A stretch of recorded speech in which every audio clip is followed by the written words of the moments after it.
किसान भाइयों, हमारे यहाँ जो फल एवं सब्जी परीक्षण है उसके भी हम उत्पाद तैयार करते हैं। हमारे यहाँ इसके लिए भी एक इकाई है और वहाँ पे महिलाओं को प्रशिक्षण दिया जाता है।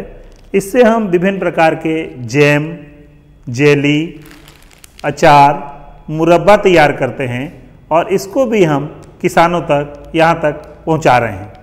इसके अलावा चूँकि जैविक खेती को इस समय बढ़ावा दिया जा रहा है, इसको देखते हुए हमारे यहाँ जैविक उर्वरक बनाने की इकाई लगाई गई है।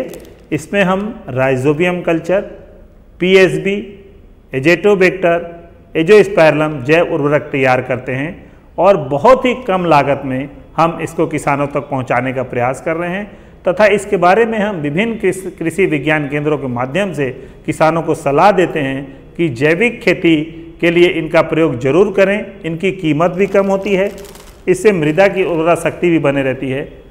इसी कड़ी में हमारे यहाँ एक छत्तीसगढ़ खेती त्रैमासिक पत्रिका का प्रकाशन किया जाता है। ये इसकी वार्षिक सदस्यता शुल्क हम लेते हैं और किसानों को घर बैठे उनके घर के पते से हम इनको पहुंचाने का कार्य करते हैं। ये त्रैमासिक पत्रिका है और इसमें जो लेटेस्ट जो नवीनतम जानकारी है उसको हम किसानों तक पहुंचाते हैं। हमारे यहाँ एक कृषि अभियांत्रिकी संकाय में एक इकाई है जिसमें कि हम किसानों हेतु छोटे छोटे कृषि यंत्र, खासकर बैल चालित हस्तचालित कृषि यंत्र बनाते हैं। ये जो मेरे हाथ में देख रहे हैं मेज सेलर है, ये मक्के के दाने को निकालने का काम करता है।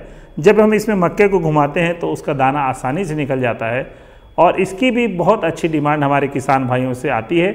हमारा उद्देश्य है कि हम इस कृषि उत्पाद केंद्र की सहायता से हम इस उत्पाद को किसानों तक पहुँचाएँ।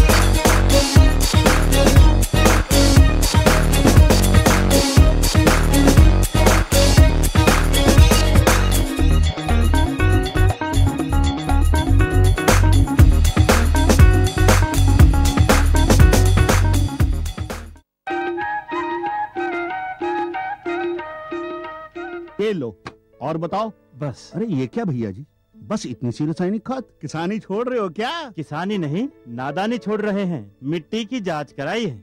अब तो लालाजी जितनी जरूरत है उतने ही उर्वरक खेत में डालेंगे। हाँ, किसान भाई आज ही अपने जिले की नजदीकी भूमि परीक्षण प्रयोगशाला में मिट्टी की जांच जरूर करवाएं और मिट्टी में पोषक तत्व, नमी व पौधे के विकास को देखते हुए केवल जरूरत के अनुसार ही पोषक तत्व डालें। और हाँ, मिट्टी में गंधक, जस्ता, बोरोन जैसे सूक्ष्म पोषक तत्वों का पता लगाना भी न भूलें।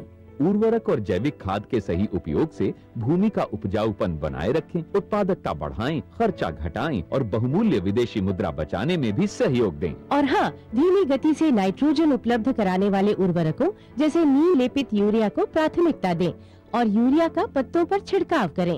अरे वाह, तू तो सचमुच समझदार हो गया रे। अधिक जानकारी के लिए संपर्क करें जिला कृषि अधिकारी या किसान कॉल सेंटर। अम्मा खाना दे दो ना। सबर कर गोलू, अभी दाल नहीं गली है। तू फिक्र ना कर गोलू की अम्मा, अब की बार अपनी दाल खूब गलेगी। क्या मतलब जी? अब की बार NFSM के तहत दाल की पैदावार को बढ़ाने के तरीकों को दिखाने के लिए देश में 1000 क्षेत्र चुने गए हैं, जिसमें हमारा इलाका भी आ गया है। पर इससे हमें क्या फायदा? हमें 5 एकड़ खेती के लिए खाद और कीटनाशक के अलावा बढ़िया बीजों की एक मिनी किट भी मिलेगी। इतनी दाल का करेंगे क्या जी? अरे भगवान, सरकार ने दलहन का समर्थन मूल्य भी खूब बढ़ा दिया है और इनकी खरीद का भी पूरा इंतजाम कर लिया है। इससे आमदनी बढ़ेगी और फिर हमारा गोलू अच्छे स्कूल में जाकर के कृषि वैज्ञानिक बनेगा। हाँ, क्या करूं? हाँ, मैं ऐसे ही करूंगा। हाँ, अच्छा, मैं जा रहा हूँ। अच्छा, जी जी जी, हाँ जी जी जी। किससे बात कर रहे थे इतना हंस हंस कर? किसान कॉल सेंटर। विशेषज्ञ से खेती के बारे में सलाह ले रहा था। सुबह भी रात को भी? किसान कॉल सेंटर सुबह 6 बजे से रात को 10 बजे तक खुलता है। रविवार को भी? हाँ भाई, साल के 365 दिन खुलता है। और इतना फोन का बिल कौन भरेगा? अरे किसान कॉल सेंटर की सेवा मुफ्त है। पर तुम ये सब क्यों पूछ रही हो? मैं तो कुछ और ही समझी थी। किसान भाई कृषि संबंधित समस्याओं का अपनी भाषा में तुरंत समाधान पाने के लिए पूरे भारत में किसी भी फोन से राष्ट्रीय हेल्पलाइन नंबर 1800-1801-551 पर संपर्क करें। किसानों का दोस्त किसान कॉल सेंटर।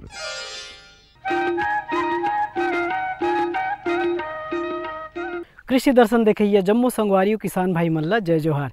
संगी हो ये कार्यक्रम में आप मन के बहुत बहुत स्वागत है।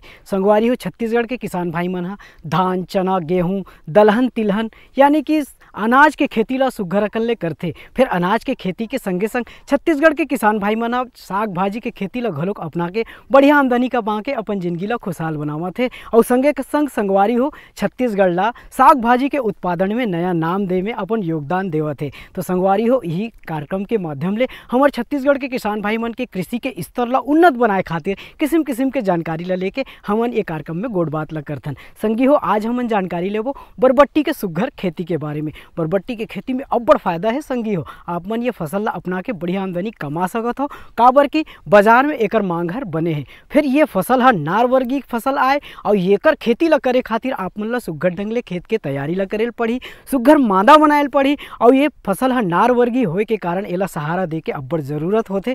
ओकर सेती बांस या सीमेंट के खंभा ला गड़ा के रस्सी या तार के माध्यम ले एकर मंडप तैयार करके सुघर अकन ले एकर खेती के तैयारी ला करना जरूरी होते। तो संगवारी हो बरबट्टी के सुघर खेती ला आधुनिक विधि उन्नत तकनीकी के माध्यम ले कैसे अब्बड़ सुघर ढंग ले करबो जेमे हमन ला और ज्यादा फायदा हो और एकर जानकारी लेवन।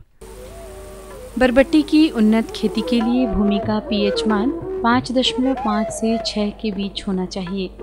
बरबट्टी ग्रीष्मकाल और खरीफ दोनों ही तौर पर उगाई जा सकती है।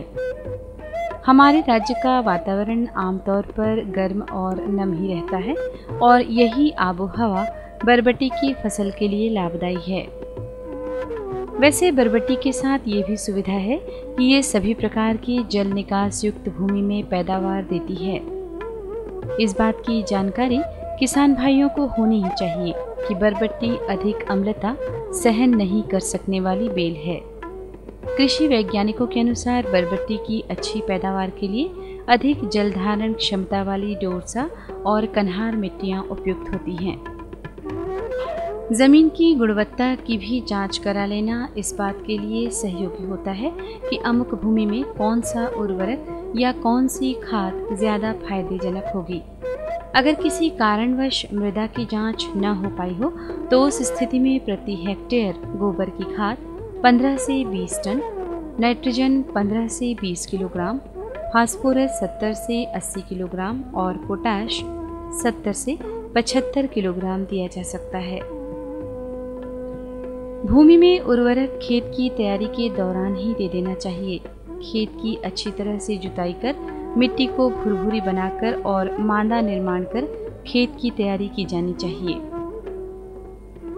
बरबट्टी के उत्पादन में भूमि अपेक्षाकृत कम ही लगती है मगर उत्पादन ज्यादा होता है। बरबट्टी बोने के 45 से 60 दिनों के भीतर ही तैयार हो जाती है। बरबट्टी के पौधे में ये गुण होता है कि उसे जिस भी खेत में उपजाया जाता है उस खेत की भूमि में वायुमंडलीय नाइट्रोजन स्वमेव इकट्ठी हो जाती है और प्रक्षेत्र की उर्वरा शक्ति में भी बढ़ोतरी हो जाती है। इस बात पर गौर करते हुए कहा जा सकता है कि एक निश्चित अंतराल में बरबट्टी की खेती अपने सभी प्रक्षेत्रों में ली जानी चाहिए।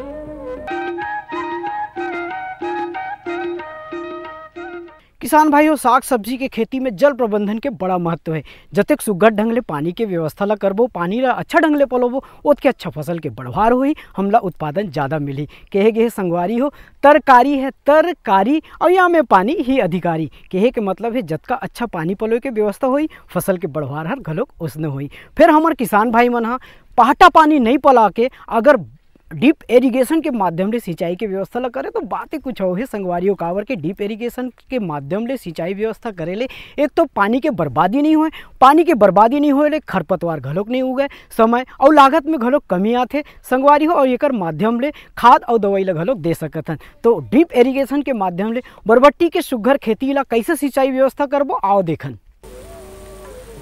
बरबट्टी की उम्दा पैदावार के लिए सिंचाई की व्यवस्था पर भी ध्यान दिया जाना चाहिए। बरबट्टी का पौधा भूमि में पर्याप्त नमी चाहता है। इसकी व्यवस्था भी आधुनिकतम हो तो और भी ज़्यादा बेहतर होता है। जल निकासी का भी ऐसा इंतज़ाम चाहिए कि जल की आवक जावक बराबर बनी रहे। सिंचाई को लेकर दिखाई जाने वाली ज़रा सी सावधानी बहुत अच्छे परिणाम दिखाने वाली होती है। वैसे वर्षाकालीन बरबट्टी को आमतौर पर सिंचाई की आवश्यकता नहीं होती, लेकिन यदि वर्षा काफ़ी समय तक न हो तो आवश्यकता अनुसार सिंचाई दी जानी चाहिए। बरबट्टी की फसल में भी यदि सिंचाई के लिए टपक पद्धति या ड्रिप इरिगेशन का इस्तेमाल किया जाए तो बेहतर परिणाम देखने को मिल सकते हैं। हमारे राज्य में औसत वर्षा इतनी तो होती ही है कि हम बरबट्टी की भरपूर फसल ले सकें।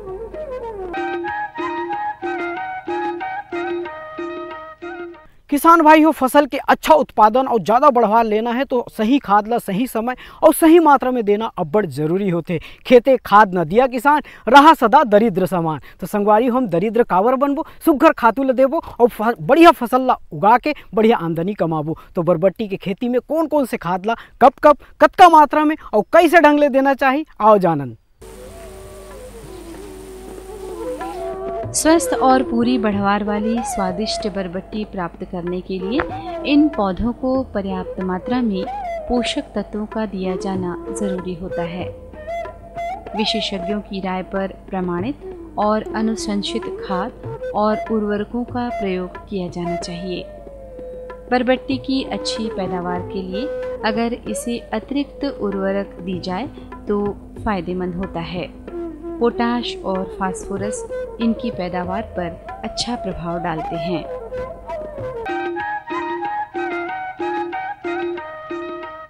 किसान भाई हो, फसल ला बखत बखत में किसिम किसिम के बीमारी लग जाते, रोग राई हर लग जाते, जेन ह फसल ला पूरा क्षति पहुंचाते, जेकर ले हमर किसान भाई मन ला बनेच नुकसान उठाए बर पड़ जाते। संगवारी हो, एकर लिए समय रहते एकर जानकारी लेना अब्बड़ जरूरी है। रोकथाम के उपाय ला करना बहुत जरूरी होते।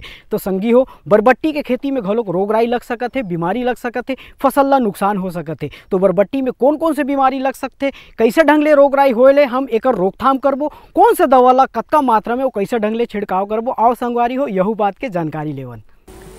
बरबट्टी की फलियों और उसकी पत्तियों पर लगने वाले कीट और रोगों से उसे बचाना भी एक बरबट्टी उत्पादक किसान की जिम्मेदारियों के तहत आता है। यदि वक्त रहते इन रोगों पर काबू न पाया गया तो आर्थिक क्षति की आशंका बनी रहती है। बरबट्टी की लताओं में फफूंद कारक और फफूंद जनित रोग के होने की भी भरपूर संभावना होती है। कृषि विशेषज्ञों की राय पर इन रोगों से छुटकारा पाया जाना चाहिए। पंडाल बनाकर बेल में उगने वाली बरबट्टियों को सुरक्षित रखा जाना चाहिए, क्योंकि बेलदार सब्जियों का जमीन से संपर्क अच्छा नहीं होता। इससे उनमें लगने वाले कीड़े और रोगों की संख्या में बढ़ोतरी होने की आशंका बनी रहती है। पंडालनुमा संरचना में बरबट्टी की बेलों का छोड़ा जाना इसलिए भी बेहतर होता है क्योंकि इस तरह से उनका अवलोकन करना और भी सरल हो जाता है और साथ ही बरबट्टी की फलियों को तोड़ा जाना भी आसान हो जाता है। बरबट्टी की प्रामाणिक और प्रचलित प्रजातियां इस प्रकार से हैं: पूसा फाल्गुनी, पूसा बरसाती, पूसा दो फसली, K11C 30 Rituraj, number 2, number 7, GC 170, C20, C 152, GC 185, GC 5, Philippines अगेती, C19, C 1181, FM 68, C 419, Gwalior के 3B, ग्वालियर के 11, ग्वालियर के 14 और अम्बा 5269। बरबट्टी उपजाने की दृष्टि से एक बहुत ही आसान शाक है और इसे बाजार में बेच आना भी एक बहुत ही आसान सा काम है।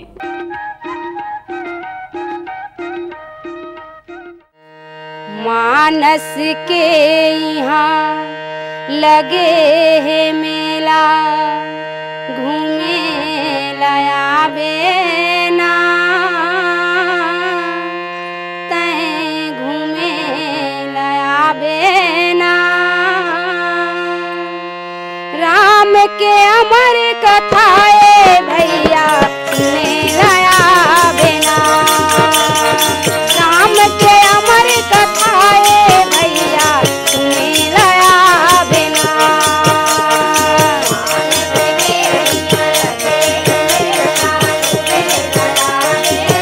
हाँ हाँ हाँ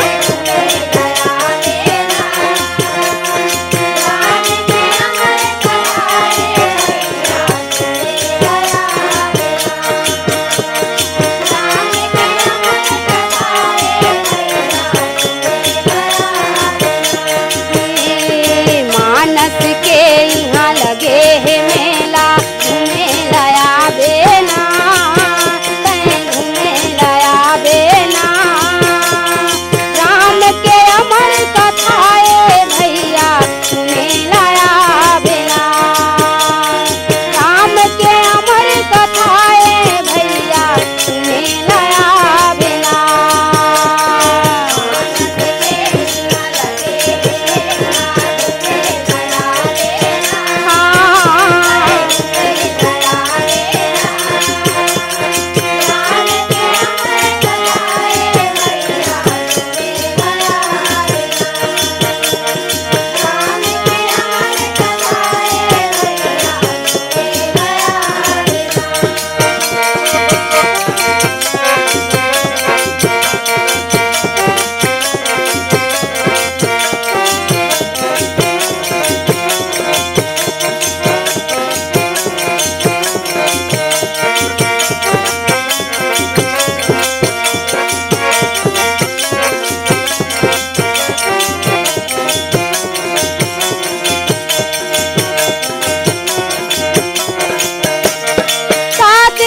है सीढ़ी बरोबर, कथा है शीतल छाँव रे।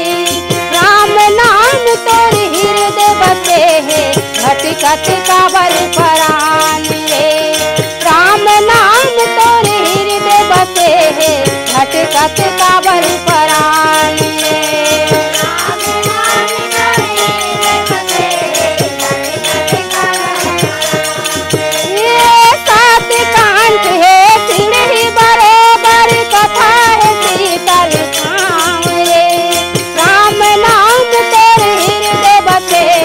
भटकत काबर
जटायु गलिका तर गया है जमाईगा। सिद्ध जटायु गलिका तर गया है जमाईगा।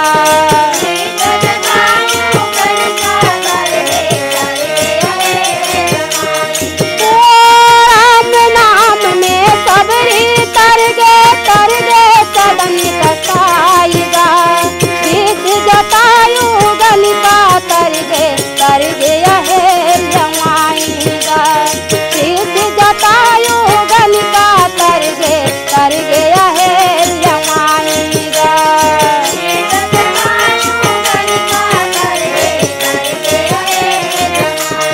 हाँ, ये नर्तन नहीं मिले दोबारा, कहाँ ले पावे ना, कहाँ ले पावे ना। राम के अमर कथाएं संगी तुम्हें लाया बिना।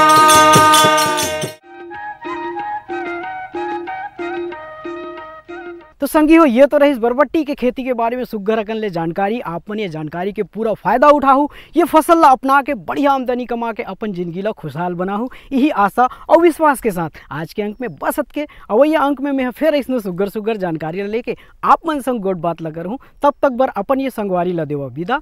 जय जोहार।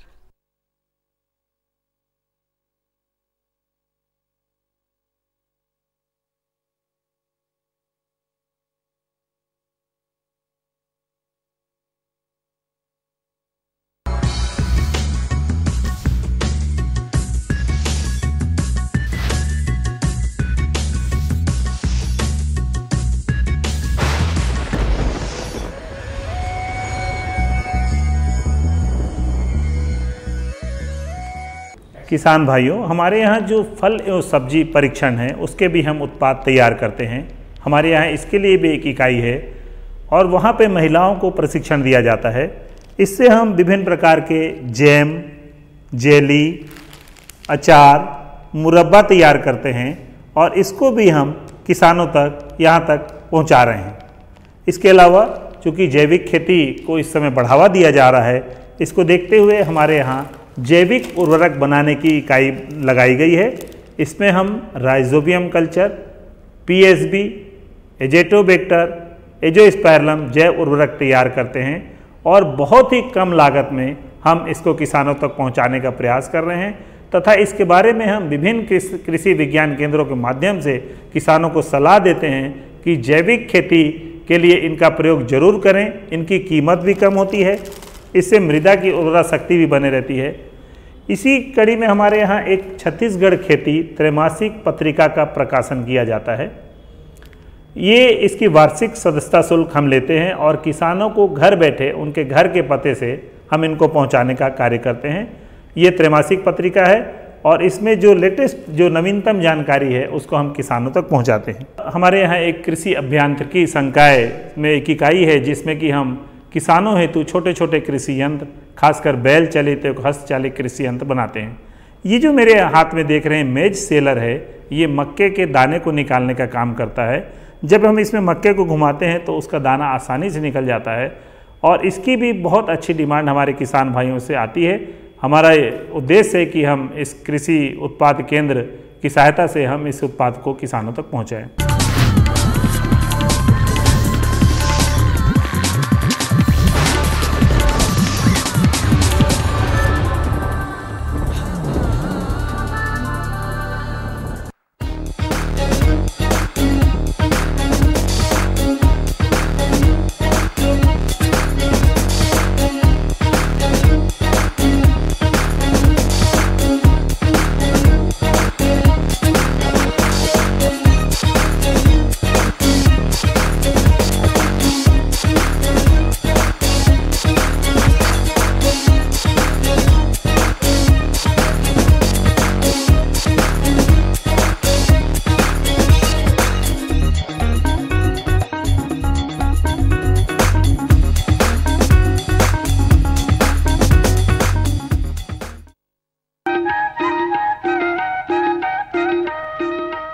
ये लो और बताओ। बस। अरे ये क्या भैया जी, बस इतनी सी रासायनिक खाद?